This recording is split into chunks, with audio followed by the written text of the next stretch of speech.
argued that digital media is not net beneficial to the overall quality of life. Rebecca argued that digital media can have multiple negative effects, including addiction and a narcissistic personality. To first address the issue of addiction, we must first understand the difference between an addiction and a habit. The American Society of Addictive Medicine says that addiction is characterized by the inability to consistently refrain from something. The society also says that without treatment or engagement in recovery activities, addiction can result in disabilities or premature death. However, a habit is simply, according to Merriam-Webster, a usual way of behaving, something that a person often does in a regular and repeated way.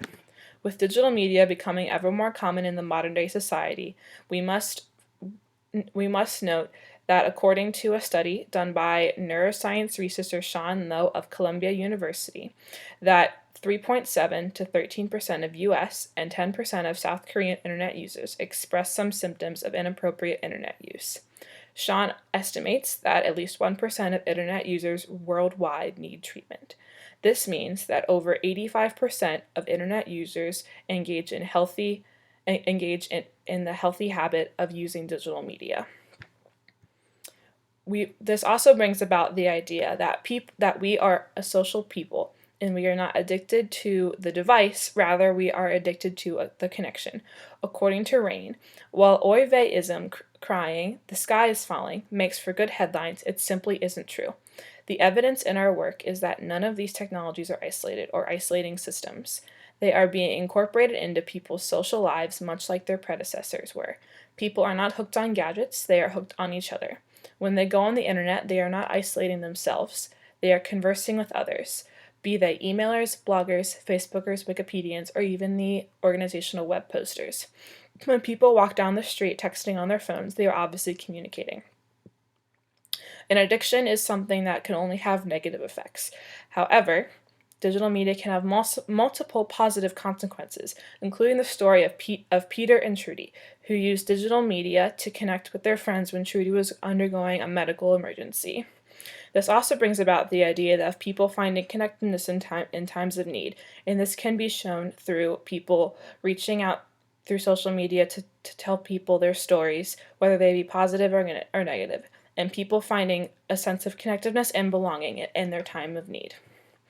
This goes back to the idea that people crave human connection, whether that be through digital media or real personal conversations. People are addicted to other people, not simply devices.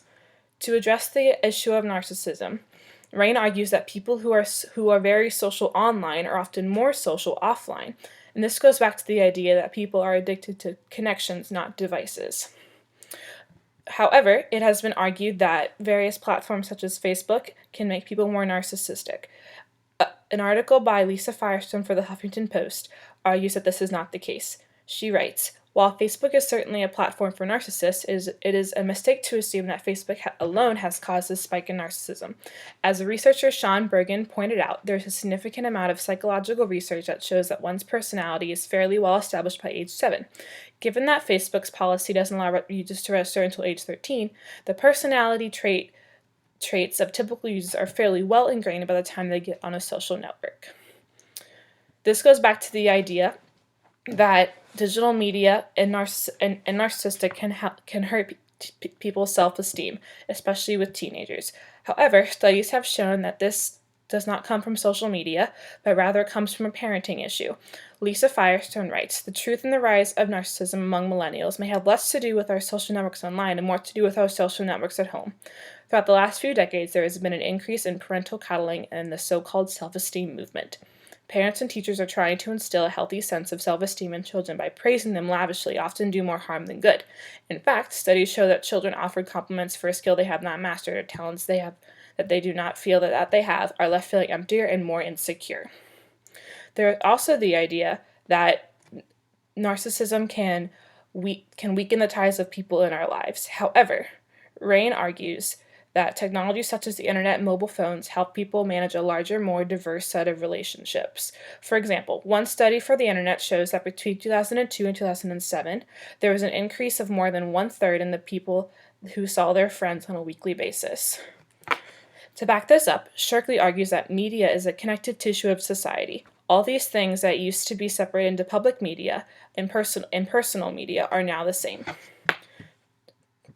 In conclusion, digital media does not make us more narcissistic, nor are we per se addicted to it. Rather, for a majority of people, digital media is simply another part of our daily lives.